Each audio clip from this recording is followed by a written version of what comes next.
اگر کوئی ایسا بندہ آپ سے بات کرے جسے مسئلے کا پتہ نہیں ہے، قالوا سلاما، اس بندے کی 4 چیزیں بچا لیں، اس کا دین بھی بچا لیں۔ ہم نے اس کا معنی کیا اس سے منہ پھیر کے سلام لے کے سائڈ پہ ہو جائے، نہیں، اس کے لیے دعا کریں، اسے مانگیں، اسے مانگیں۔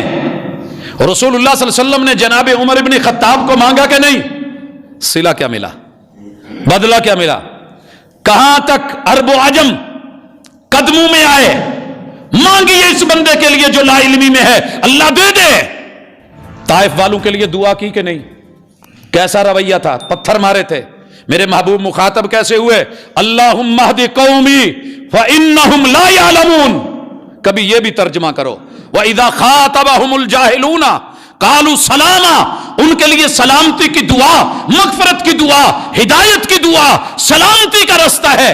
اللہ میری قوم کو پتہ نہیں، اللہ میری قوم کو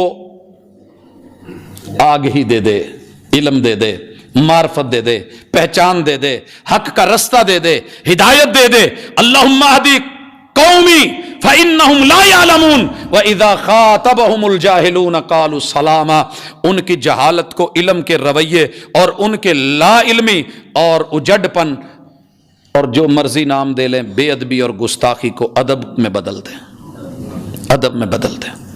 جب بے ادبی کا جواب بے ادبی میں آتا ہے، لوگوں اللہ جزا دے، میری جماعت کو اللہ نے ایک خوبی دی ہے، اگر کوئی اس میں ایسا رویہ اپناتا ہے، پہلے تو گالیوں کا جواب سن کے جواب گالی نہیں دیتا، لیکن اگر کہیں کوئی ایسا رویہ ہو تو قوم محاصرہ کرتی ہے۔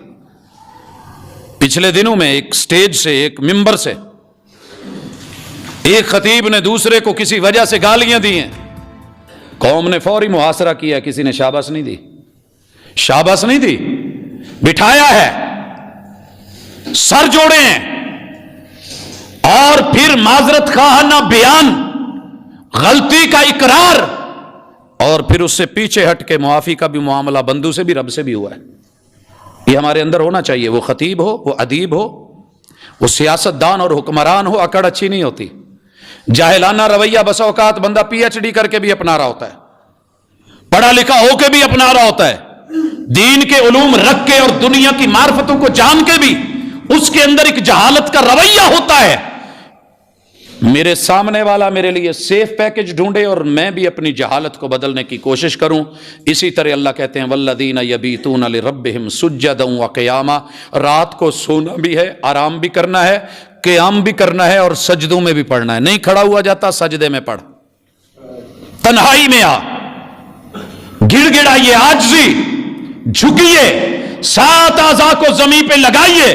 امرت ان اسجد علی 7 اعظم، یہ انداز اپنا کے دیکھیے۔ والذین یقولون ربنا اصرف عنا عذاب جہنم، وہ بنیے کہ اللہ سے گڑ گڑا کے کہا کریں اللہ جہنم کا عذاب بچا لے، اللہ آگ کے عذاب سے بچا لے، اللہ میرے گھر کو آگ نہ لگے، اللہ میرے مال و متاع کو آگ نہ لگے، اللہ میری اولاد آگ میں جل کے نہ مرے، اللہ میری دکان، میرے کھیت کھلیان کو آگ نہ لگے، اللہ میری جمع پونجی کو آگ نہ لگے، اللہ میرے قلب و نظر کو آگ نہ لگے، اللہ مجھے آگ سے، شدت سے، اللہ اس چیز سے، شعلوں سے بچا لے، اللہ جلنے سے بچا لے، مجھے حسد کی آگ سے بچا لے، اللہ دنیا اور آخرت کی آگ سے بچا لے، اللہ ہر اس بد عملی سے بچا لے جو جہنم کی آگ کا باعث بنتی ہے۔